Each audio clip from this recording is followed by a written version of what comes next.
Good morning. नमस्कार। ये कुछ इंटरनेट गड़बड़ कर रहा है, इसलिए से डिस्कनेक्ट हो गया था। हम फिर से आरंभ करेंगे। कल हमने भारतीय काव्यशास्त्र के अंतर्गत प्रतिभा व्युत्पत्ति और अभ्यास को समझा। विविध काव्य के कारण क्या हैं, इस संदर्भ में विविध आचार्यों के मत समझे और प्रतिभा की दार्शनिक विश्लेषण को हमने कल समझा। अब हम प्रतिभा के प्रभेद समझेंगे और व्युत्पत्ति और अभ्यास को भी समझेंगे आज। अभी तक हम भारतीय मत में ही हैं, काव्यशास्त्र संबंधी भारतीय अवधारणा। ऐसे में हम देखते हैं कि जो राजशेखर ने काव्य मीमांसा में लिखा है, उनके अनुसार चूँकि प्रतिभा जो है सब काव्य सृजन के मूल में है, लेकिन प्रतिभा केवल एक टैलेंट भर नहीं है कि जो कवि लिख दे। प्रतिभा वहाँ भी है जिसे पाठक सहृदय समझ ले। तो केवल काव्य सृजन की ही प्रतिभा नहीं होनी चाहिए, काव्य अवबोधन की भी प्रतिभा होनी चाहिए। तो इस धर्मेंद्र तुम आ गए, अगर कहीं आवाज़ डिस्कनेक्ट हो रही हो तो मुझे तुरंत सूचित करना, क्योंकि काफ़ी यहाँ एक तो ये समस्या है कि हाथ में ही मोबाइल होल्ड करना पड़ता है। तो इस तरह से हम पिछले वीडियो में काफ़ी कुछ पढ़ चुके हैं। प्रतिभा व्युत्पत्ति और अभ्यास विषयक भारतीय अवधारणा, कैसे पंडित राज जगन्नाथ हुए आदि कुछ आचार्य प्रतिभा को ही एकमात्र काव्य का कारण मानते हैं, सृजन का। तो ऐसे में हम देखते हैं कि राजशेखर ने काव्य मीमांसा में काफ़ी बारीक चित्रण किया है और उन्होंने सहृदय का भी, कवि के बारे में भी, कवि को बहुत विश्लेषणात्मक स्वरूप दिया है। और मुझे लगता है हर कवि लेखक को काव्य मीमांसा राजशेखर की अवश्य पढ़नी चाहिए। तो राजशेखर ने प्रतिभा के दो भेद किए। पिछले क्लास का कुछ रिकॉल कर दें। पिछले जो है क्लास में हमने प्रतिभा का दार्शनिक विवेचन किया था, जिसमें काव्य सर्जना की आदि शक्ति वाक तत्व की अधिष्ठात्री देवी है। वह नैसर्गिक शक्ति और प्राक्तन संस्कार है। हर कोई कविता नहीं लिख सकता या साहित्यिक अभिव्यक्ति नहीं कर सकता। बहुत लोग बहुत कुछ सोचते हैं, महसूस करते हैं, लेकिन लिख सकें यह सामर्थ्य सब में नहीं होता है।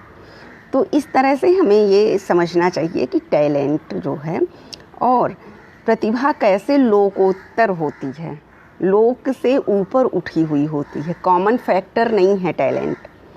तो यह जो है आचार्य महिम भट्ट हैं।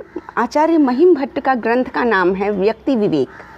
आचार्य महिम भट्ट ने लिखा, प्रतिभा शंकर जी का तृतीय नेत्र है। दो नेत्र हैं शंकर जी के, चंद्र और सूर्य। तीसरा नेत्र अग्नि है। तो प्रतिभा तीसरा नेत्र कैसे है? क्योंकि कवि अग्निधर्मा होता है और वह इस रूप में, चूँकि अग्नि शंकर जी का तीसरा नेत्र है और कवि अग्निधर्मा होता है, कवि अंधकार को चीरता है, अकथनीय को कह जाता है। तो इस तरह से त्रिकालदर्शी होता है कवि। कभी कोई अतीत का प्रसंग लेकर बहुत रोचक प्रस्तुत कर देता है, कभी कोई सुंदर भविष्य गढ़ देता है। तो इस तरह से कवि अग्निधर्मा होता है। प्रतिभा शंकर जी का तीसरा नेत्र है, क्योंकि वह अग्नि के समान है, वह प्रज्वलित होती है, चमक उठती है। इस तरह से अब हम देखेंगे राजशेखर ने, जहाँ से आज हमें शुरू करना था, ये आज शुरू हो रहा है नया। राजशेखर ने प्रतिभा के दो भेद किए हैं, एक कार्य-इत्री प्रतिभा, एक भाव-इत्री प्रतिभा। तो जो प्रथम होती है कार्य-इत्री प्रतिभा, वह सृजन, सर्जक से, राइटर से, लेखक कवि से संबंधित है। और जो भाव-इत्री प्रतिभा है वह सहृदय से संबंधित है। कभी कभी कुछ लोगों को कुछ समझ ही नहीं आता है या सृजन के तह तक नहीं पहुंच पाते हैं, मूल तक नहीं पहुंच पाते हैं। तो ऐसे में उन्हें तत्व अधिगम करने की क्षमता नहीं होती। या कभी कभी लोग पिक्चर देख रहे हैं, मोबाइल भी चला रहे हैं, तो उन्हें सलीका नहीं होता, सहूर नहीं होता है कि कैसे हमें रसानुभूति करनी है, एकाग्रता कैसे लानी है। तो राजशेखर ने केवल लेखक के लिए ही नहीं हिसाब बनाया है, भावक सहृदय। आप देखिए कवि सम्मेलनों में कोई जो है गंभीरता से नहीं बैठता, वाह वाह कहता रहता है, अपने मोबाइल में व्यस्त रहते हैं।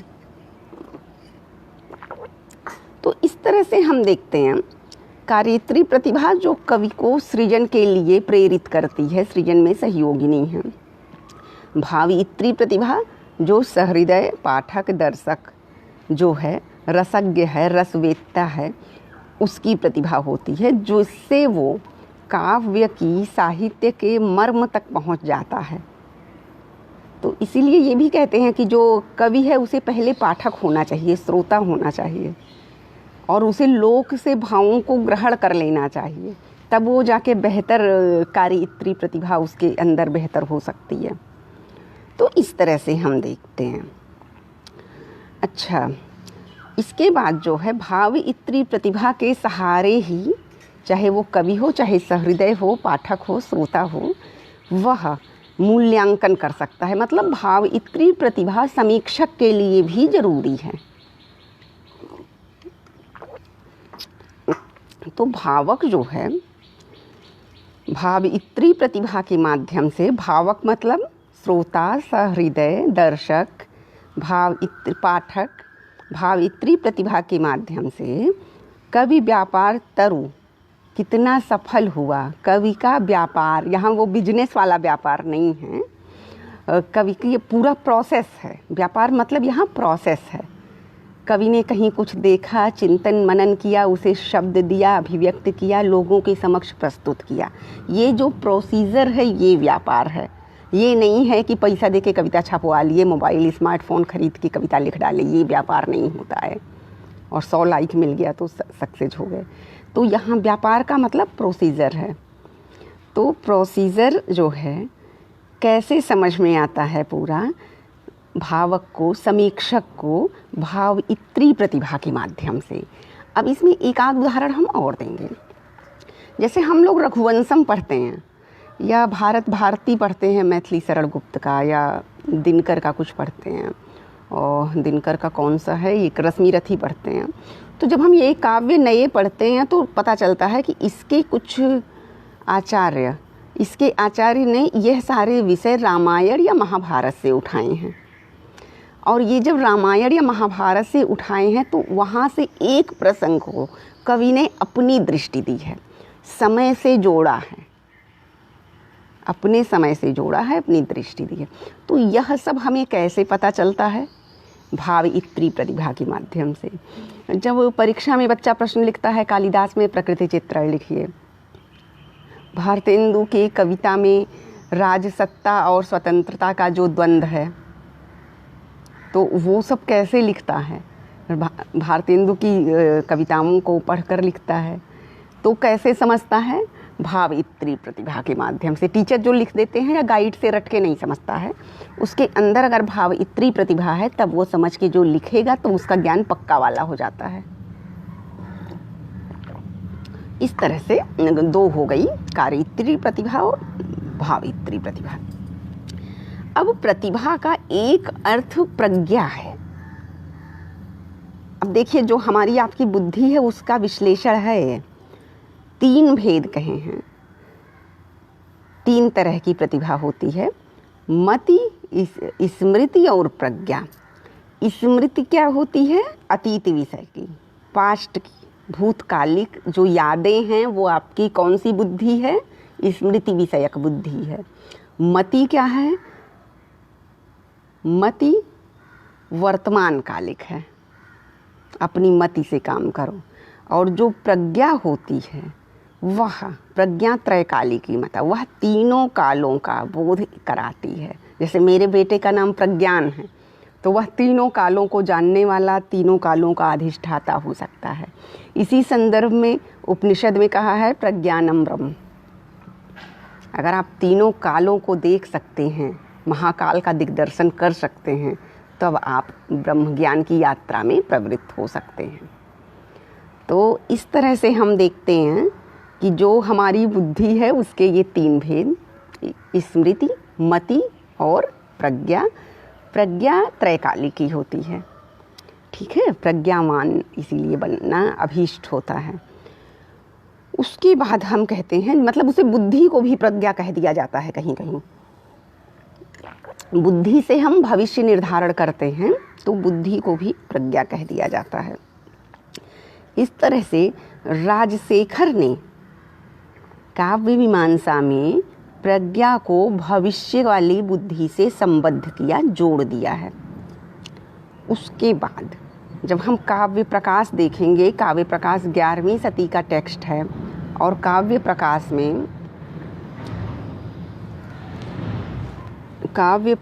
में एक टीकाकार हैं विद्याधर चक्रवर्ती।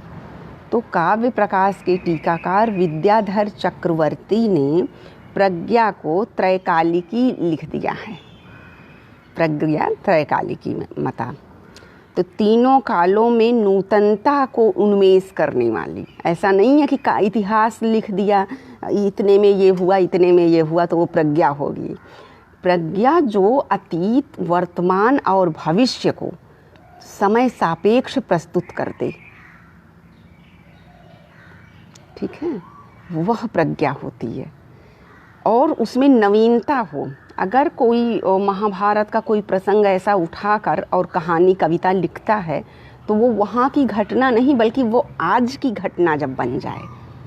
कोई ऐसा भविष्य कोई लिखता है कि सारे इंसान मोबाइल लिए मोबाइल में मुँह छिपाए ही रह गए, कुछ ऐसा, तो वो ऐसा नहीं कि वो भविष्य का दिग्दर्शन करा रहा है। वह उस भविष्य को ऐसे प्रस्तुत करे कि जैसे वो आजकल की घटना कहीं कहीं की हो। तो इस तरह से तीनों कालों का बोध कराने वाली प्रज्ञा केवल बोध नहीं कराती बल्कि उसमें नवीन उन्मेष, उसको नए रूप में प्रस्तुत करके समय सापेक्ष दिखा देती है, तब होती है प्रज्ञा। उसी को गेया प्रज्ञा त्रैकालिकी मता कहते हैं। उसके बाद हम आएंगे नए टॉपिक पर, उसमें है प्रतिभा के कार्य। प्रतिभा का काम क्या होता है, क्या करती है प्रतिभा, कैसे करती है। तो आचार्यों ने प्रतिभा के कार्य के संदर्भ में अपने अपने विश्लेषण दिए हैं, जिसकी सूची हमने नोट की है। ये कोई विश्लेषण नहीं, जस्ट हम इन्फॉर्मेशन आपको दे रहे हैं। एक आचार्य भट्टतौत हैं। आचार्य भट्टतौत का यह लक्षण काव्य कौतुक में मिलता है और उसमें उन्होंने लिखा है प्रज्ञा नवोन्मेष शालिनी मतः। प्रज्ञा वो है, पहले तो ये हो गया कि त्रैकालिकी है, पास्ट प्रेजेंट फ्यूचर तीनों का बोध कराने वाली। अब ये आचार्य भट्टतौत कह रहे हैं प्रज्ञा नवोन्मेष शालिनी प्रतिभा मतः। प्रज्ञा वह प्रतिभा है जो नवोन्मेष, नित नवीन उन्मेष कराने वाली है। आचार्य अभिनव गुप्त कहते हैं प्रतिभा अपूर्व वस्तु निर्माण क्षमा प्रज्ञा। कहाँ कहते हैं? लोचन टीका में। लोचन किसकी टीका है? आनंदवर्धन के ध्वन्यालोक की। कौन कहता है? अभिनव गुप्त। प्रतिभा अपूर्व वस्तु निर्माण क्षमा प्रज्ञा।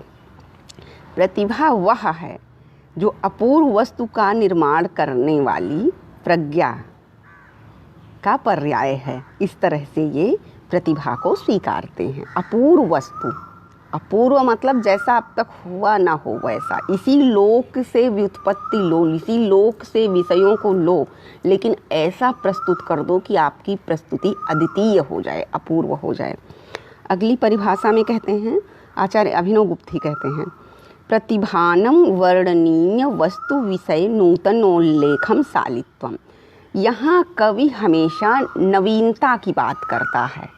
काव्य में बासीपन नहीं होना चाहिए।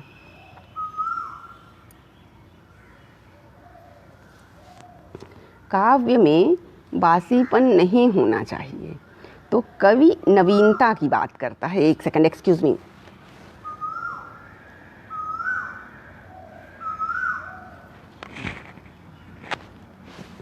तो जब कवि जो है बासीपन की बात करता है, बासीपन की बात नहीं करता है, नवोन्मेष की बात करता है। तो नवोन्मेष में यह है कि आप इतिहास का विषय उठाएं, वर्तमान का उठाएं, लेकिन उसमें नवीन उन्मेष होना चाहिए। एज इट इज घटनाक्रम को प्रस्तुत करना प्रतिभा नहीं है, केवल शब्दों का हेर फेर प्रतिभा नहीं है। खैर, अभी आगे हम इस पर विचार करते हैं। आचार्य मम्मट कहते हैं काव्य प्रकाश में, शक्ति कवित्व बीज रूप संस्कार विशेषः। शक्ति से प्रतिभा को शक्ति कहते हैं, कवित्व बीज रूप, कवित्व को, कवि का जो तत्व है, कवित्व का बीज होती है, ऐसे संस्कार होती है। इसी को नैसर्गिक कहा गया है कि प्राकृतिक है, वो नेचुरल है, हर कोई कवि नहीं बन सकता। वाग्भट कहते हैं, आचार्य वाग्भट अपने ग्रंथ में कहते हैं, प्रसन्न यदनव्य अर्थ क्या है, युवत्यो बोध विधायिनी स्फुरंति सत्कवेर बुद्धि प्रतिभा सर्वतोमुखी। आप इसमें ये समझे कि वाग्भट कहते हैं प्रतिभा सर्वतोमुखी। और राजशेखर कहते हैं, या शब्द ग्रामम अर्थ सार्थम अलंकार तंत्र मुक्ति मार्गम अत्यदपि तथा विधम अधिहृदयम सपतिम साम प्रतिभा। तो ये प्रतिभा की इनकी परिभाषाएं हैं। अब जो है प्रतिभा के संदर्भ में हम हिंदी में कुछ पंक्तियां समझ लेते हैं, क्योंकि ये तो आचार्यों की किताबों से ली गई बातें हैं। प्रतिभा कवि में नूतन नित नवीन कल्पनाशीलता को जागृत करती है। प्रतिभा भावलीन होने, भावों में तन्मय हो जाने, डूब जाने और सौंदर्य की अनुभूति करने की क्षमता प्रदान करती है। सौंदर्य मेकअप वाला, टीवी वाला, विज्ञापन वाला सौंदर्य नहीं है।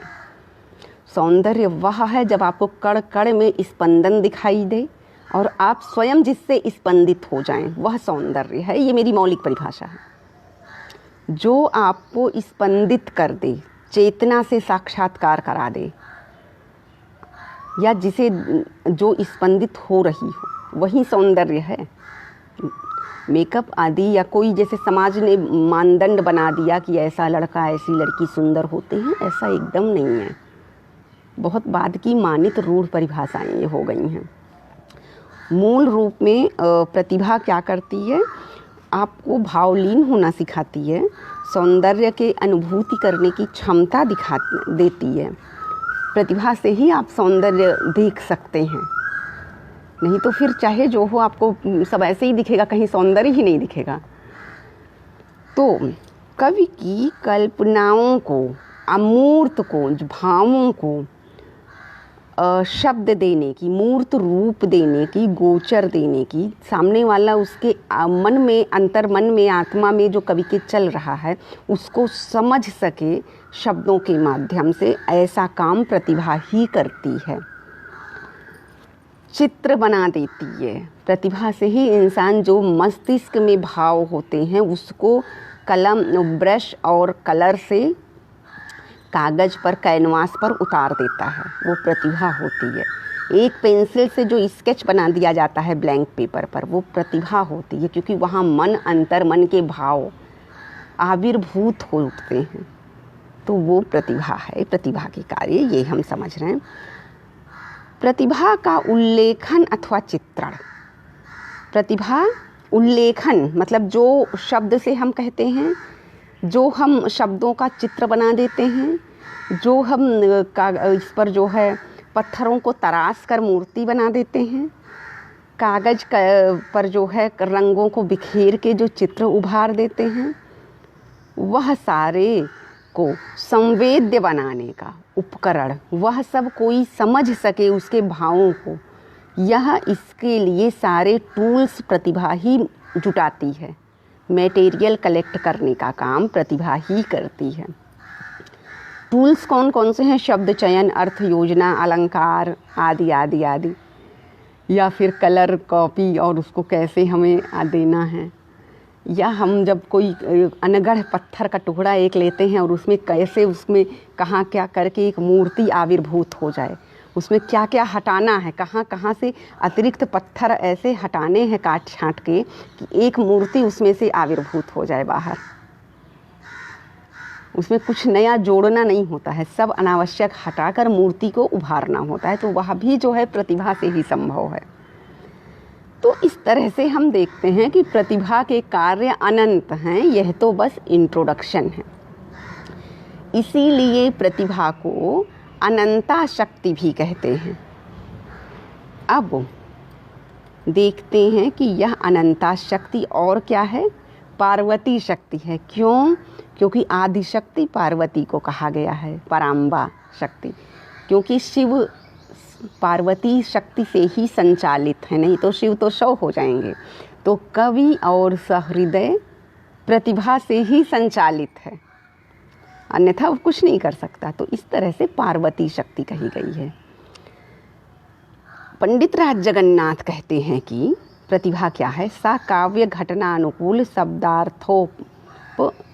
शब्दार्थोपास्थिति ही, पता नहीं गलत लिखे हैं कि सही, फिलहाल वह जो है पंडित राज का मत है कि प्रतिभा काव्य की घटना के अनुकूल शब्दार्थ को उपस्थित करती है, शब्दार्थ को उपस्थित करने का, प्रस्तुत करने का सामर्थ्य रखती है। तभी देखिए करुण रस का, आप करुण रस में देखेंगे तो अपने आप ऐसी शब्दों का चयन ऐसा होगा कि आंसू झरने लगे। आप वीर रस की कविताएं देखिए, उसमें मूर्धन्य वर्णों का ऐसा प्रयोग होता है कि जैसे लगता है भुजाएं फड़कने लगी, रोएं खड़े हो गए। तो ये सब कौन करता है? प्रतिभा। ये किसके सामर्थ्य से है? कवि के नहीं, कवि की प्रतिभा के, और प्रशंसा कवि की होती है। तो ये जो है, जब पंडित राज ने कहा रमणीयार्थ प्रतिपादक शब्द काव्य है, तो रमणीयार्थ भावबोधक, रमणीयार्थ कल्पना बोधक और बौद्धिक चेतना का उद्बोधक, यह सब काम कौन करेगी? प्रतिभा करेगी। अब हम ये देखते हैं, थोड़ा सा विश्लेषण करेंगे प्रतिभा का। इसमें हमने आचार्य वामन और आचार्य रुद्रट का मत लिया है कि क्या प्रतिभा ही काव्य सर्जना के मूल में है या कुछ और है। कभी कभी है ना, किसी आपके मन में कुछ नहीं है, लेकिन अभी एक कहीं जो है घटना घट गई, दुर्घटना हो गई, तो तुरंत कवि बन जाते हैं सारे। बॉर्डर पर अभी कुछ हो जाए तो देखिए सब एकदम आर्मी वाले बन के कविताएं लिखने लगते हैं। तो क्या वह अगर ना हो तो नहीं लिख रहा है कोई, या दूसरे विषय हैं, तो प्रतिभा क्या मूल में है अथवा नहीं, इस पर थोड़ा सा हम विचार करेंगे। आज बहुत छोटी सी क्लास होगी। तो हम ये देखते हैं कि प्रतिभा को प्रधान रूप में स्वीकार किया जाए, अथवा प्रतिभा व्युत्पत्ति और अभ्यास तीनों के समन्वित रूप को, या फिर प्रतिभा और मूल में है, व्युत्पत्ति और अभ्यास प्रतिभा को ही तराशने का काम करते हैं। तो कैसा हम स्वीकार करें, थोड़ा सा प्रतिभा विषयक और हम देख लेते हैं। प्रतिभा जो है अंगी रूप में मान्यता देकर अन्य उपकरण अंग रूप में है। मतलब काव्य के मूल में प्रतिभा है, व्युत्पत्ति और अभ्यास प्रतिभा के उपकारक हैं, प्रतिभा के सहायक हेतु हैं, पोषक हेतु हैं, ये हैं। प्रतिभा के साथ व्युत्पत्ति और अभ्यास का पोष्य पोषक संबंध है। व्युत्पत्ति और अभ्यास प्रतिभा को पोषित करते हैं, परिपुष्ट करते हैं, बढ़ाते हैं और सामने लाते हैं। व्युत्पत्ति और अभ्यास के माध्यम से प्रतिभा निखर उठती है। काव्य हेतु विवेचन में अगर भामह का मत देखें तो आचार्य भामह कहते हैं कि गुरु के उपदेश से शास्त्र का अध्ययन तो हो जाता है। जड़ बुद्धि बेवकूफ़ भी जो है शास्त्र पढ़ लेता है, एमए डिग्री ले लेता है, पास कर लेता है, लेकिन काव्य सृजन वही करेगा जिसके पास प्रतिभा होगी। गुरु अगर कह दिए कविता लिख के ले आओ तो नहीं कर सकता है, लेकिन आजकल कंपटीशन में जो है लोग लिख भी डालते हैं, क्या कहा जाए। इसी तरह व्युत्पत्ति में शास्त्र ज्ञान काव्य विदुपासन रहते हैं। व्युत्पत्ति मतलब जितना ज़्यादा आप लोक को समझो, शास्त्र को पढ़ो, लोक को समझो, घूमो टहलो, सूक्ष्म अवलोकन करो। और अभ्यास जो है, अभ्यास तो इसको व्युत्पत्ति को कहते हैं काव्य विदुपासन, और अभ्यास है काव्य क्रियाधर। मतलब अभ्यास की निरंतरता, काव्य क्रियाधर, क्रिया को अनवरत करते रहने से। जैसे कितने भी बड़े कवि हैं, अगर वो लिखते ही नहीं हैं तो उन्हें मौके पे शब्द ही नहीं याद आएगा, प्रतिभा कितनी भी हो। बहुत अच्छा कोई खाना बना लेता हो, कुकिंग में उसने बहुत डिग्रियां ली हों, लेकिन अगर वो किचन में कभी गया ही नहीं है तो उसे कैसे आएगा। तो अभ्यास से ज़्यादा क्वालिटी आती है, निखरती है और प्रैक्टिस बनती है। तो इसमें लेकिन प्रतिभा ही सर्वोपरि है। अभ्यास और निपुणता प्रतिभा को तराशने, मांझने और चमकाने का काम करते हैं और कई आयाम देते हैं। आचार्य वामन की बात करते हैं हम। वामन और रुद्रट का हमने नोट किया है 2 प्रसंग। आचार्य वामन प्रतिभा के 3 रूप मानते हैं। ये 3 रूप में पहला है लोक, लोक से प्रतिभा। दूसरा है विद्या, विद्या से प्रतिभा और बढ़ती है, डेवलप होती है, विकसित होती है, प्रस्फुटित होती है। लोक से प्रतिभा प्रस्फुटित होती है, विकसित होती है विद्या से। और प्रकीर्ण, तीसरा है प्रकीर्ण। ये प्रतिभा के रूप हैं। प्रकीर्ण में आचार्य ने 6 बातें बताई हैं। ठंडी हो गई चाय। प्रकीर्ण में जो 6 बातें कही हैं प्रतिभा के, अब देखिए प्रकीर्ण में प्रतिभा कैसी होती है। एक है लक्ष्य तत्व। लक्ष्य तत्व मतलब अन्य कवियों की कृतियों से आपका परिचय होना चाहिए, तब आप सबसे भिन्न लिख सकेंगे। नहीं पता चला जैसा उन्होंने लिखा वैसा आपने भी लिख दिया। दूसरा है अभियोग। अभियोग मतलब काव्य की रचना के लिए प्रयत्नशील रहना चाहिए, इसीलिए छंदों की प्रैक्टिस लोग बहुत ज़्यादा करते हैं। तीसरा है वृद्ध सेवा। वृद्ध सेवा मतलब बूढ़े आदमी की, किसी की भी नहीं, जो प्रतिष्ठित कवि हैं, काव्य कला के मर्मज्ञ हैं, काव्य शास्त्र को जानने वाले हैं, उनकी उपासना, उनकी संगति करनी चाहिए। उनके साथ उठना बैठना, शास्त्र परिचर्चा, प्रशंसा करते हुए उनसे सीखना चाहिए।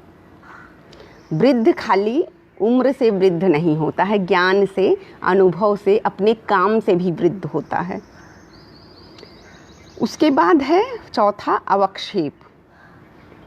अवक्षेप मतलब होता है जब आप कोई रचना कर रहे हों तो अधिकतम सही शब्दों का चयन करें और निरंतर अभ्यास करें। सही शब्दों के चयन का निरंतर अभ्यास करते रहें रचना में। उसके बाद है प्रतिभान। प्रतिभान मतलब कवित्व का बीज प्रतिभा। अपने आंतरिक तत्व जो क्वालिटी है उसको स्टिमुलेट करने की कोशिश करें। ज़बरदस्ती कुछ मत लिखें, जो पसंद हो, जिसके लिए अंतस गवाही दे, उसी विषय पर लिखें। छठा है अवधान। अवधान ये होता है चित्त की एकाग्रता, चित्त समाधि। चित्त समाधि में आप लोग अष्टावधानी, शतावधानी को देख सकते हैं। शतावधानी जब शतावधानी जो होते हैं वह जब कविताएं लिखते हैं तो एक पहला दूसरा शब्द बोलते हैं सबके सामने, और जैसे वो बोलने चलते हैं, कविता शुरू करते हैं, उनको बीच बीच में 100 लोग डिस्टर्ब करते हैं, लेकिन वो अपने चित्त को इतना एकाग्र रखते हैं कि 100 डिस्टर्ब से सबके प्रश्न का उत्तर देते हुए और सबके उत्तर को अपनी कविता में समाहित करते हुए जो कविता आरंभ किए हैं वहाँ से जोड़कर अंत तक वो कविता को सही पूरा करते हैं। वो बाहर के व्यवधान में रहकर भी अंदर के चित्त की समाधि और एकाग्रता को मेंटेन कर लेते हैं। वो होते हैं अवधानी। अवधानी काव्य परंपरा पर मैंने कई बार लिखा है। अष्टावधानी होते हैं, जैसे 8 व्यवधान उनका उत्पन्न होगा, 100 व्यवधान उत्पन्न होगा। तो इस तरह से अवधानी का ये होता है कि लोक व्यवहार के सामने वह प्रदर्शित कर देते हैं कि मेरा चित्त कितना एकाग्र है, चित्त की समाधि में मैं रहता हूँ। तो इस तरह से हम ये देख लिए कि प्रतिभा के किस तरह से 3 भेद किए गए और तीसरे प्रकीर्ण के 6 भेद किए गए। इसमें विद्या का अर्थ जो है, एक प्रतिभा के 3 रूपों में सेकंड विद्या कहा है आचार्य वामन ने, और विद्या के का जो अर्थ है वह है शास्त्रों के ज्ञान को प्राप्त करने का प्रयास, तथा लोक का अर्थ है लोकवृत्त, लोक का ज्ञान। तो आपको लोक का भी व्यापक ज्ञान होना चाहिए और शास्त्र का भी ज्ञान होना चाहिए, क्योंकि जब शास्त्र गढ़ा गया है तो लोक का श्रेयस लेकर गढ़ा गया है, और जब आप लोक का करेंगे तब विस्तार मिलेगा आपके ज्ञान को। तो ये हो गया आपका लोक और शास्त्र विषयक ज्ञान। और यहाँ प्रधानता जो है प्रतिभा को ही मिलती है, अन्य कारण उसके उपकारक कारण हैं। प्रतिभा के सारे कारण उसके उपकारक कारण हैं। भामह के बाद आचार्य दंडी आते हैं और वो काव्यादर्श में लिखते हैं, नैसर्गिकी च प्रतिभा श्रुतम निर्मलम आमंदाश्च अभियोगो अस्याह कारणम काव्य संपदा। यहाँ वो नैसर्गिक मानते हैं, प्राकृतिक शक्ति मानते हैं कविता को। तो इस तरह से वह जो है केवल प्राकृतिक शक्ति मानते हुए भी तीनों को स्वीकार करते हैं। प्रतिभा को प्राकृतिक शक्ति मानते हुए भी व्युत्पत्ति और अभ्यास को समन्वित समुदित रूप से काव्य का कारण कहते हैं। तो ये है कि अगर आपको प्रतिभा से पूर्व वासना से प्राकृतिक रूप से जो है मान लो प्रतिभा अगर नहीं है तो व्युत्पत्ति और अभ्यास के माध्यम से कवि कर्म चल सकता है। आजकल ऐसे ही चलता है, प्रतिभा हो ना हो व्युत्पत्ति, कहीं एक घटना घट गई और उसी पर प्रैक्टिस कर लिए। तो कुछ लोग कविताओं घटनाओं की प्रतीक्षा करते रहते हैं। तो इस तरह से आचार्य दंडी ये मानते हैं कि प्रतिभा अगर किसी कारणवश नहीं भी है तो फिर संस्कार रूप में तो व्युत्पत्ति और अभ्यास से आप काम चलाऊं कवि बन सकते हैं। वामन ने दंडी के इस विचार का विरोध किया है। अभी जो वामन का हमने 6 तत्व देखा, 3 भेद देखा, वही दंडी का विरोध कर रहे हैं। और वामन के इस विचार की ओर रुद्रट का मत है। वो लोग प्रतिभा को स्वीकारते हैं। तो रुद्रट ने प्रतिभा के 2 भेद किए, सहजा और उत्पाद्या। सहजा और उत्पाद्या। तो इनमें कवि के लिए जन्म सिद्ध प्रतिभा ही काम्य है, जो उसे नेचुरल मिली हुई है वही काम्य है। वही काव्य का मूल हेतु है, जो उसके अंदर नेचुरल स्टिमुलेट करती है संवेदनाओं को। उत्पाद्या प्रतिभा आपको लोक व्यवहार और घटनाओं से आपकी संवेदनाएं जब जगती हैं तो वह प्रतिभा उत्पाद्या है। और उत्पाद्या प्रतिभा आपकी जो सहजा प्रतिभा है, नेचुरल वाली है, उसका संस्कार करती है। मतलब कि जब आप लोक की घटनाओं को देखते हैं तो जो आपकी संवेदनाएं जगती हैं तो भीतर नेचुरल जो एक संवेदनाएं आपकी हैं वह और स्टिमुलेट होती हैं। तो किस तरह से ये एक दूसरे से जुड़ी हैं। उत्पाद्या प्रतिभा सहजा का संस्कार करती है। जैसे स्वर्ण को भी परिष्कृत करना पड़ता है, सोने को आकार देना पड़ता है गलाकर। तो नेचुरल प्रतिभा आपके अंदर है, लोक व्यवहार से जब स्टिमुलेट होती हैं संवेदनाएं तो वो संवेदनाएं आपके नेचुरल प्राकृतिक टैलेंट को सामने लाती हैं। ये होता है। आचार्य आनंदवर्धन पर अब हम देखते हैं। ये रुद्रट ने भेद किया है सहजा और उत्पाद्या का। आचार्य आनंदवर्धन शक्ति एवं व्युत्पत्ति, शक्ति मतलब प्रतिभा, व्युत्पत्ति मतलब निपुणता की तुलना में शक्ति या प्रतिभा की महत्ता का प्रतिपादन करते हैं। व्युत्पत्ति से ज़्यादा काम प्रतिभा करती है। व्युत्पत्ति पोषक है, ये हम मान सकते हैं। यदि कवि में प्रतिभा है तो वर्ण विषयों की कमी नहीं है, वो कुछ ना कुछ सोचकर कुछ ना कुछ कर ही लेगा, ये आनंदवर्धन कहते हैं। वह पुरातन वर्णित विषय को भी उठाकर नया रामायण लिख देगा अगर कवि में प्रतिभा है तो। और अगर प्रतिभाहीन है तो उसके लिए कवि कर्म में कुछ है ही नहीं, वो चाहे जितना लिखता रहे, बोलता रहे और कहता रहे, उसमें कोई नवीनता नहीं मिलेगी। मंच वाले कवि ज़्यादातर ऐसे ही होते हैं। तो अब राजशेखर का मत हम पहले भी पढ़ चुके हैं। राजशेखर ने काव्य मीमांसा में आचार्य श्यामदेव और आचार्य मंगल के मत का उल्लेख किया, जिनके कोई ग्रंथ नहीं मिलते हैं। तो आचार्य श्यामदेव और आचार्य मंगल के जो है मतों को लेकर राजशेखर ने अपना सिद्धांत बना लिया है। तो राजशेखर ने काव्य हेतुओं पर जो विचार किया है उसमें प्रतिभा और व्युत्पत्ति का संबंध सर्वोपरि माना, सबसे ऊंचा स्थान दिया। प्रतिभा तथा व्युत्पत्ति के आधार पर दो तरह के कवि होते हैं। तो कवियों के इन्होंने दो कवि भेद किए, जैसे काव्य कवि और शास्त्र कवि। शास्त्र कवि में हमको श्रीहर्ष लगते हैं, नैषधीय चरित्र लिखने वाले, वो समझ में ही नहीं आती बात। तो एक काव्य कवि होते हैं, एक शास्त्र कवि होते हैं। दोनों ही अपनी अपनी जगह महत्वपूर्ण होते हैं, दोनों का अपना पांडित्य है। काव्य कारण को लेकर कहते हैं ये राजशेखर, सा शक्ति केवलम काव्ये हेतु इति यायावरीया।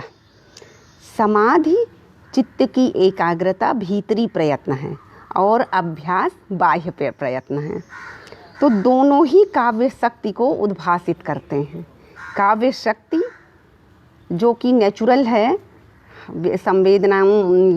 संवेदनाओं का जो है आरंभिक सूत्र है, उसे चित्त की एकाग्रता आंतरिक प्रयत्न है और अभ्यास बाह्य प्रयत्न है। तो ये दोनों कैसे काव्य की शक्ति को उद्भासित करती हैं। यहाँ अब राजशेखर को पढ़ना बहुत ज़रूरी है हर कवि के लिए। शक्तिवान ही प्रतिभा को धारण करता है। यहाँ शक्ति जो हमने पहले बताई कल की क्लास में, शक्ति का फिलॉसफिकल वो जिसे पार्वती कहा गया है, मूल कहा गया है, वह शक्ति जिसके अंदर है, भीतर है कवि के, वही प्रतिभा को धारण करता है। यहाँ शक्ति और प्रतिभा में पार्थक्य है। कल हमने कौलिकी संप्रदाय में शक्ति का व्यापक विवेचन किया है। इस प्रकार राजशेखर शक्ति के कारण का प्रयोग प्रतिभा से ज़्यादा मानते हैं। यहाँ राजशेखर शक्ति और प्रतिभा में डिफरेंस करते हुए शक्ति को ज़्यादा महत्वपूर्ण मान लेते हैं। उसके बाद प्रतिभा तो शब्द अर्थ अलंकार उक्ति पथों तक अपने को सीमित रखती है, लेकिन शक्ति अदृश्य पदार्थों को प्रत्यक्ष करने का सामर्थ्य रखती है, वह शक्ति है। उसके अलावा प्रतिभा के राजशेखर दो भेद करते हैं, लंबा है। प्रतिभा के दो भेद राजशेखर ने कौन कौन से किए? उधर रुद्रट का हमने किसका रुद्रट का पढ़ा था ना, सहजा और उत्पाद्या। उससे पहले हमने वामन का देखा था, लोक विद्या और प्रकीर्ण, तीन तरह की प्रतिभा। प्रकीर्ण के 6 भेद हमने देखे थे। रुद्रट के प्रतिभा के सहजा और उत्पाद्या देखे। अब राजशेखर के प्रतिभा के 3 भेद हम देखते हैं। ये कहते हैं पहले 2 भेद करते हैं, उसके बाद 3 भेद करते हैं। 2 भेद हैं, कार्य इत्री प्रतिभा, भाव इत्री प्रतिभा। अब कार्य इत्री प्रतिभा के 3 भेद करते हैं, सहजा, आहार्या, औपदेशिकी। कार्य इत्री प्रतिभा के 3 भेद हुए। सहजा, पूर्व जन्म के संस्कारों से युक्त प्रतिभा जो आपको जन्म के साथ मिली हो, आप बाई बर्थ जो टैलेंट लेकर जन्मे हैं। उसके बाद आहार्या, इस जन्म के संस्कारों से उत्पन्न प्रतिभा, आपको माता पिता या समाज से जो टैलेंट हासिल हुआ है वो आहार्या है। औपदेशिकी, आपने विशिष्ट प्रयत्न करके तंत्र मंत्र देवता गुरु के उपदेश से जो प्रतिभा अर्जित की है वो औपदेशिकी है। सहजा, जो नेचुरल जन्म के साथ मिला। आहार्या, जो परिवार और समाज के माध्यम से हमें मिला। औपदेशिकी, जो हमने प्रयत्न करके अर्जित किया है। ये 3 हैं। आचार्य मम्मट जो है प्रतिभा, व्युत्पत्ति और अभ्यास तीनों को मिलाकर काव्य का हेतु मानते हैं। पहले भी ये बातें कई बार हो चुकी हैं। वो कहते हैं शक्तिर निपुणता लोकशास्त्र काव्याद्यवेक्षणात् काव्यज्ञ शिक्षाभ्यास इति हेतुस्तदुद्भवे। काव्यत्व शिक्षा, पता नहीं क्या लिखते हैं हम भी। एक्चुअली ये सब हम 2003-4 के दौरान लिखे हैं ना, तो उस वक्त खूब गलतियाँ होती थी। बस लिख डालो, क्या लिख रहे हैं नहीं पता, तो उस वक्त की कॉपीज़ ऐसी ही हैं। आचार्य वाग्भट के अनुसार प्रतिभा ही केवल काव्य का कारण है। देखिए, आचार्य वाग्भट हुए, पंडित राज जगन्नाथ हुए, ये सब केवल और केवल प्रतिभा को ही काव्य का हेतु मानते हैं। ये आचार्य वाग्भट वही प्रतिभैव च कवीनाम काव्य कारण कारणम। इसी तरह से व्युत्पत्त्यभ्यासो तस्या एवं संस्कार कारकौ, वो जो है प्रतिभा को मूल कारण, व्युत्पत्ति अभ्यास को संस्कार करने वाला मानते हैं, साफ सुथरा मांझ कर तराश देने वाला।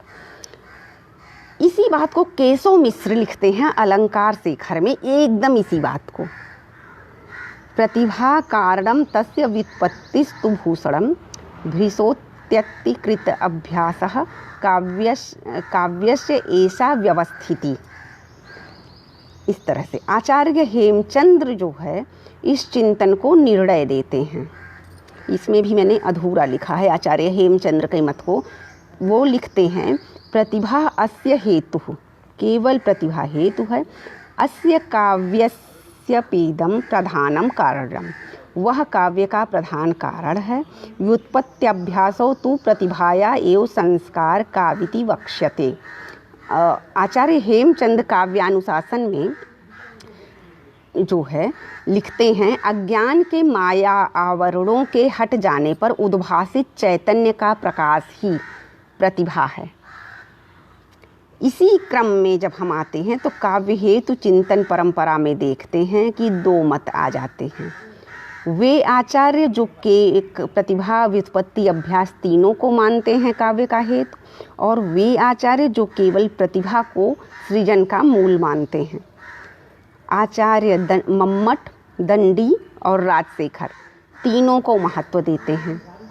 भामह, वामन, आनंदवर्धन, राजशेखर, केशव मिश्र, वाग्भट, रुद्रट तथा पंडित राज जगन्नाथ प्रतिभा को ही जो है सृजन का मूल मानते हैं, प्राधान्य घोषित करते हैं। बाकी उत्पत्ति और अभ्यास उसके पोषक। इस तरह से पंडित राज जगन्नाथ ने मीमांसा न्याय, इनका बहुत अच्छा ग्रंथ है रस गंगाधर, और उसके चैप्टर का नाम आनन है, प्रथम आनन द्वितीय आनन। बहुत इंटरेस्टिंग है, बहुत कठिन भी है। पंडित राज जगन्नाथ ने मीमांसा, न्याय तथा वेदांत तीनों दर्शन का प्रयोग करके काव्य हेतु पर विचार किया है। अब देखिए ये कैसे शास्त्रकार हैं। और वो कहते हैं, मैं इनकी जो है पॉइंट्स बता रही हूँ, कैसे प्रतिभा को जगाने का काम पंडित राज करते हैं इनके, क्योंकि इनके सिद्धांत का मूल मीमांसा, न्याय और वेदांत दर्शन पर आधारित है। प्रतिभा, पंडित राज का मत है, प्रतिभा का मूल रूप प्रतिभात्व है। ये न्याय का टर्म है, प्रतिभात्व है, प्रतिभा तत्व है जो अखंड उपाधि है। रमणीय अर्थों तथा तदनुरूप शब्दों की उद्भावना प्रतिभा का कार्य है। उसके बाद व्युत्पत्ति एवं अभ्यास तथा अदृश्य शक्ति काव्य प्रतिभा के उन्मीलक हेतु हैं। काव्य प्रतिभा को उन्मीलित करके बाहर लाते हैं। व्युत्पत्ति और अभ्यास तथा अदृश्य शक्तियाँ भी, ये हेतु विविध रूप के हो सकते हैं, और काव्य का प्रतिभा का उन्मीलित रूप भी विविध हो सकता है। ये पंडित राज जगन्नाथ का मत है। सभी कवियों में एक सी प्रतिभा नहीं होती। प्रतिभा की अनेक रूपता काव्य की विलक्षणता का संकेत है। प्रतिभा एक जैसी सब में नहीं होती। आप पुरुष बहुत तो समझ सकते हैं। काव्य का कारण केवल प्रतिभा है। प्रतिभा, व्युत्पत्ति, अभ्यास तीनों नहीं हैं। ये पंडित राज का पांडित्य है, बहुत टैलेंटेड हैं। काव्य की संघटना, उसकी मतलब संघटना मतलब उसकी जो प्रविधि जो बनाने की, व्यवस्थित करने की, उसको एक रूप देने, मूर्त रूप देने की, रचना के अनुकूल शब्दों और अर्थों का संयोजन ही प्रतिभा का मूल कार्य है। ठीक है, ये पंडित राज जगन्नाथ का मत है। अब हम थोड़ा थोड़ा व्युत्पत्ति और अभ्यास पर बात कर लेते हैं। व्युत्पत्ति के संदर्भ में राजशेखर कहते हैं व्युत्पत्ति मतलब बहुज्ञता, बहुत सारा ज्ञान हो जाना, बटोर लो इधर उधर से, जैसे हम बटोर लिए हैं और कचरा हो गया है, जैसे दिमाग डस्टबिन। संस्कृत काव्य शास्त्र के लगभग सभी आचार्य यही मानते हैं कि व्युत्पत्ति मतलब बहुज्ञता। राजशेखर ने अपने मत में कहा, उचित अनुचित विवेक ही व्युत्पत्ति है। उचित और अनुचित का विवेक ही व्युत्पत्ति है, ये राजशेखर का मत है। आचार्यों ने व्युत्पत्ति मतलब प्रतिभा का संस्कारक, उपकारक और पोषक कारण माना है। अकेले आचार्य मंगल हैं, जिनका ग्रंथ नहीं मिलता है, काव्य मीमांसा में उनका जिक्र है। वो कहते हैं कि प्रतिभा से व्युत्पत्ति श्रेष्ठ है। हालांकि ये भी विचार महत्वपूर्ण है किसी किसी प्रसंग में, काव्य के नहीं लेकिन अन्य प्रसंग में यह महत्वपूर्ण है आचार्य मंगल, वो मैं बताऊंगी। लेकिन उनको ना कहीं समर्थन मिला ना कोई चर्चा हुई। कवि कर्म की कसौटी है भाव की संप्रेषणीयता। भावों को कैसे हम संप्रेषित कर सकें लोगों में, यह कवि कर्म की कसौटी है। कितना वह लोग हमारे भावों को पढ़ सकते हैं, समझ सकते हैं। तो कवि अपनी अनुभूति को निर्वैयक्तिक बनाकर ही सफल हो सकता है। हृदय को प्रभावित करने वाली, स्पंदित करने वाली, पकड़ने की ताकत कवि में तभी आती है जब उसमें लोक हृदयता हो। सबका हृदय कवि के हृदय में जब विराजमान हो जाता है तब जाकर वह जो है उस लोक के हृदय को स्पंदित करने वाली कविताएं लिख सकता है, और इसके लिए व्युत्पत्ति ही जरूरी है। तो लोक हृदयता के लिए कवि को व्यापक लोक ज्ञान की अपेक्षा है। कवि प्रतिभा से व्युत्पत्ति का निकट संबंध है। प्रतिभावान कवि व्युत्पत्ति के सहारे ही लोक हृदयता को अर्जित कर सकता है। ठीक है, अब हम अभ्यास को देख लेते हैं। अभ्यास जो है काव्य सृजन के लिए बहुत ज़रूरी है। बहुत सारे कवि की प्रथम रचना और बाद की रचनाओं में अंतर देखने को मिलता है। वह उनकी प्रतिभा का नहीं बल्कि अभ्यास का परिणाम होता है। तो काव्य जो होता है, सृजन जो होता है, वह केवल आत्मानुभूति नहीं है, अपितु वह साधना है, तपस्या है। केवल ऐसा नहीं है कि हमने अनुभूति किया और प्रेम की कविताएं लिख दी। वह एक साधना है, लेखन, वह तपस्या है। वह तपकर तब आचार्य कुंतक ने कह दिया वैदग्ध्य भंगी भरी थी। विशिष्ट रूप से जब वो पूरा दग्ध हो जाता है, कभी जल उठता है और उससे निखर उठता है, तब वह लिखता है काव्य। तो इस सब की प्रक्रिया के लिए अभ्यास ही जरूरी है। तो काव्य जो है आत्मानुभूति भर नहीं, साधना है, तप है, चित्त का योग है, भाव योग है, समाधि होती है। जब कुछ नहीं, वेद्यांतर स्पर्श शून्य हो जाता है, कवि तब लिखता है। और नहीं ना लिखने से वो छटपटाता है, एक छटपटाहट आती है। उस छटपटाहट में प्रविष्ट करके तब वह अभिव्यक्त करता है शब्दार्थ को, तब वहाँ से वो कवि बनता है। और ये सारी प्रक्रिया अभ्यास में ही संभव है। प्रतिभावान कवि निरंतर साधना से, तपस्या से प्रतिभा को तपाता है। तो ये जो साधना और तपस्या होती हैं, इनसे प्रतिभा को तपाता है। ये सब क्या है? अभ्यास है। प्रतिभा निखरती और दमकती है तो अभ्यास की वजह से। अब आप जयशंकर प्रसाद या कालिदास की आरंभिक, किसी की भी आरंभिक पंक्तियां देखें 4 लाइन की कैसी हैं, और जब बाद का लेखन देखें तो कितना सुगठित, सुव्यवस्थित हो जाता है। तो ये अभ्यास का परिणाम है, अभ्यास का सबूत है। इस तरह से राजशेखर काव्य मीमांसा में कहते हैं कि निरंतर प्रयास करते रहना ही अभ्यास है। आचार्यों ने अभ्यास को प्रतिभा का पोषक माना। अगर अभ्यास आप नहीं करेंगे, प्रतिभा विनष्ट हो जाएगी। और इसी संदर्भ में कहा है अनभ्यासे विषम विद्या। अगर हमने अभ्यास नहीं किया, हमने पता नहीं कितना पढ़ा है, मुझे कुछ याद नहीं आ रहा है, तो अभ्यास बहुत ज़रूरी है। जो आपके अंदर है उसे मेंटेन रखने के लिए अभ्यास बहुत ज़रूरी है। दंडी ने अभ्यास को पोषक माना। दंडी ने प्रतिभा को सर्वोपरि मानने पर कहा कि पूर्व वासना जन्य अद्भुत प्रतिभा के ना रहने पर शास्त्र के निरंतर अध्ययन और अभ्यास से वाग्देवी सरस्वती प्रसन्न होती है। मैं बहुत सारी अपने मित्रों को जानती हूँ जो हाई स्कूल में 1 साल फेल हुए, इंटर 2nd डिवीज़न पास हुए, बाद में जैसे तैसे एडमिशन मिला, अभी वो बहुत अच्छे अच्छे प्रोफेसर या IAS हैं। और मेरा एक क्लासमेट जज है, अगर वो अभी सुन लेगा तो मेरा गला दबा देगा। उसका BA में 52% था, मेरा 62% था। वो जज है, मैं घर संभालती हूँ। तो ये अभ्यास का परिणाम है। हमने अपनी प्रतिभा को खाली वाह वाह किया, कभी प्रैक्टिस नहीं की, कभी सही दिशा में प्रयास नहीं किया। और बाकी जो लोग प्रतिभा नहीं भी है, वो रोज़ 10 घंटा 12 घंटा पढ़कर एग्ज़ाम देते हैं, फॉर्म भर रहे, एग्ज़ाम दिए, तो वो कहीं ना कहीं उसका परिणाम देखने को मिलता है। तो अभ्यास के महत्व को मना नहीं किया जा सकता।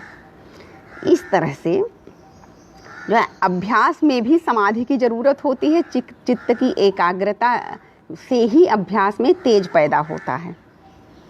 ठीक है, एक बात और ध्यान देंगे आप कि एक दिन में 25 कविताएं लिख देना अभ्यास नहीं होता।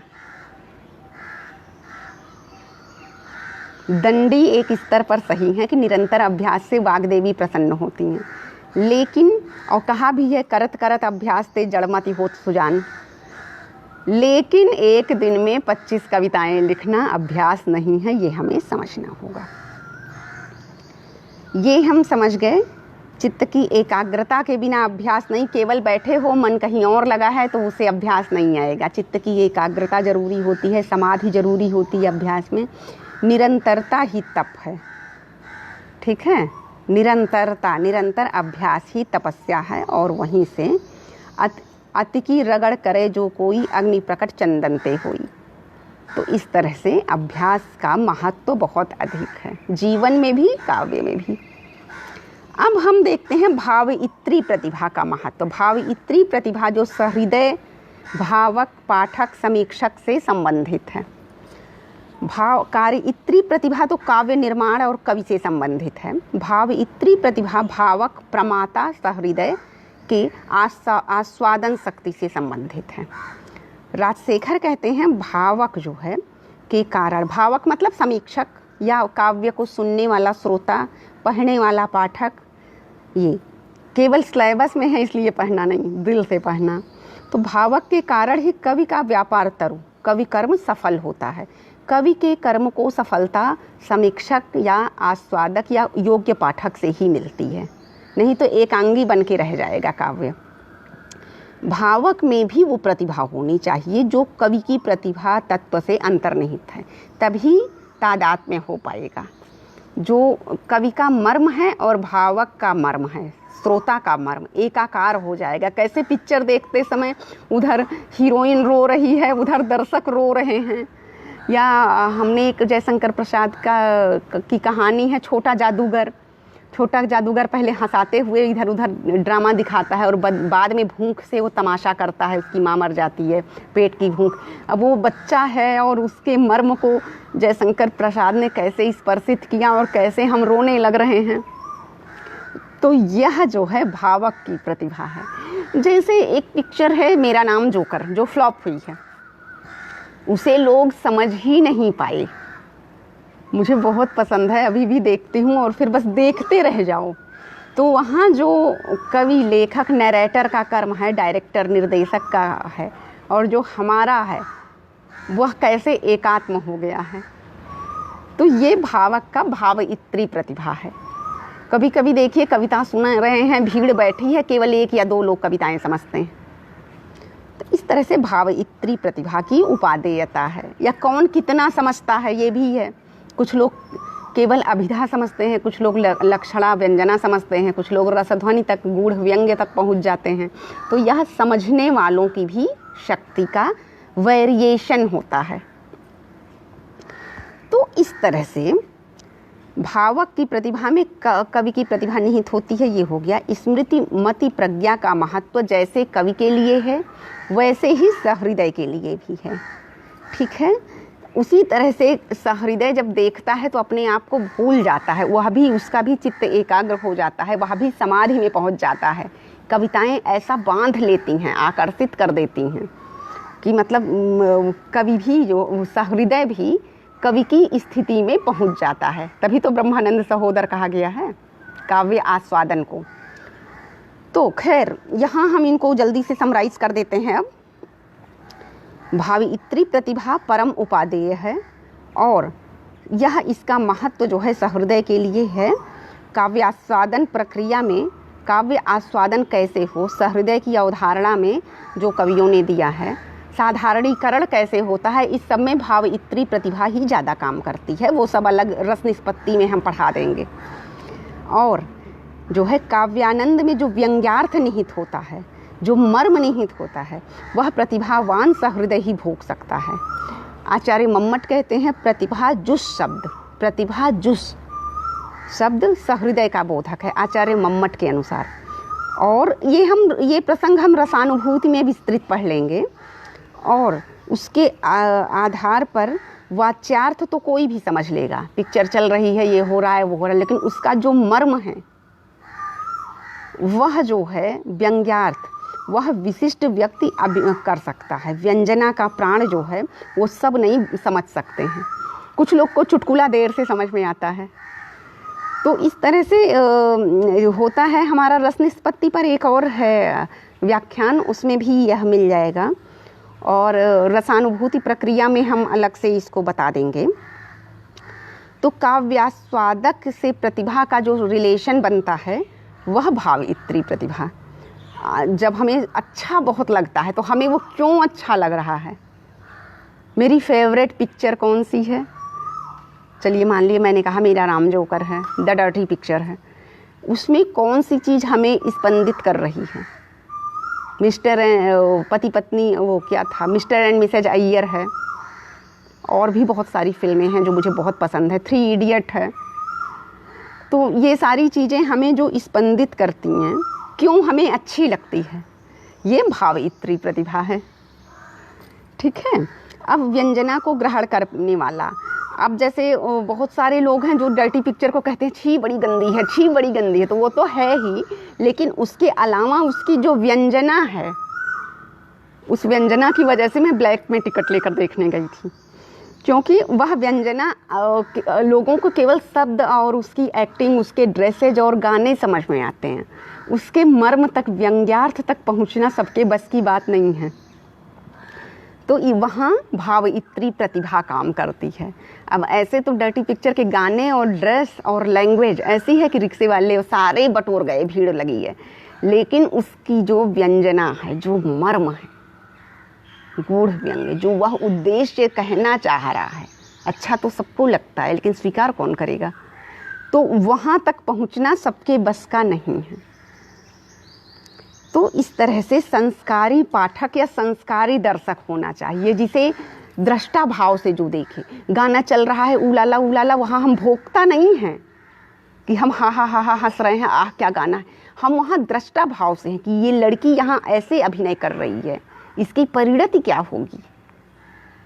अभिनय में इसको वाहवाही मिल रही है, और लेकिन इसकी परिणति क्या होगी। What's the reality, real phase of life that silk Smith एक हीरोइन की कहानी है। तो वहाँ से भावइत्री प्रतिभा आपकी जनरेट होती है। मुझे अपनी तारीफ़ करना बहुत पसंद है, मौका पाते ही कर लेती हूँ। उसके लिए वैसा ही दर्शक और पाठक होना चाहिए, नहीं तो डर्टी पिक्चर छी छी ऐसे लोग करते हैं। मुझे बहुत पसंद है, 2 ही 3 बार देखी है, लेकिन पसंद है। उसी तरह से हम देखते हैं कि वैयाकरणों को काव्य जहाँ चलता है, काव्यार्थ बोध में से बाहर कर दिया जाता है। अब ये देखिए कि कभी मेरे बचपन की बात है, मैं बहुत छोटी थी, तो मेरे गांव के कुछ मज़दूर छत पे सोते थे। तो वो लोग एक बार पिक्चर देखने गए थे, और यही मेरा नाम जोकर देखे, और उन लोग को यही कहा कि तब तो 4 रुपये 5 रुपये टिकट था, कि पैसा बर्बाद हो गया। कुछ समझ में नहीं आई, बीच में रसियन चल रहा था, अंग्रेजी बोल रही थी। तो अब उन लोगों को कहाँ समझ में आएगा। तो ऐसे में जो व्याकरण वाले होते हैं, वैयाकरण, वो केवल प्रकृति प्रत्यय शब्दों का विश्लेषण करते हैं।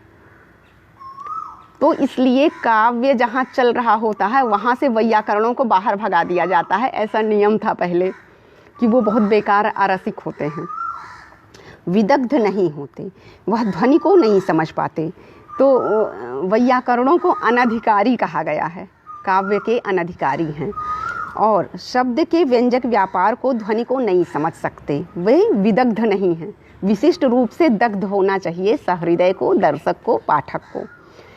ठीक है।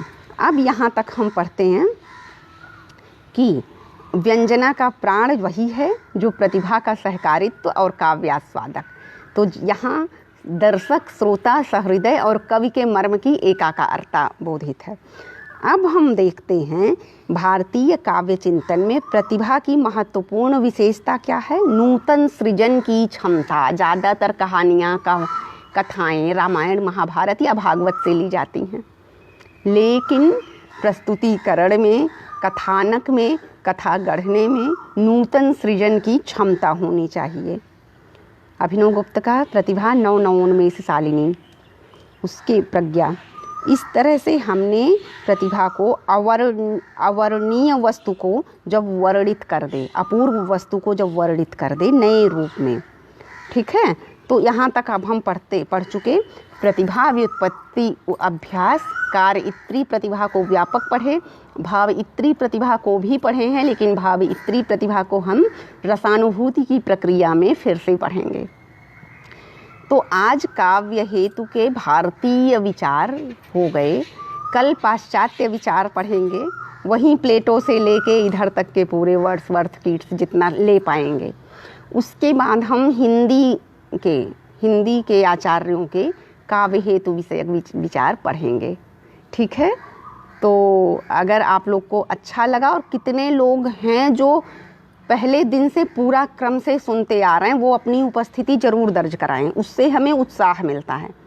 मेरे पास एकदम टाइम नहीं होता है, लेकिन अगर ये लगेगा कि 2-4 भी सीरियस हैं तो हमें उत्साह रहेगा। अनावश्यक बैठ के बोलने से फ़ायदा नहीं है ना, हम तो खुद भी अकेले भी पढ़ सकते हैं।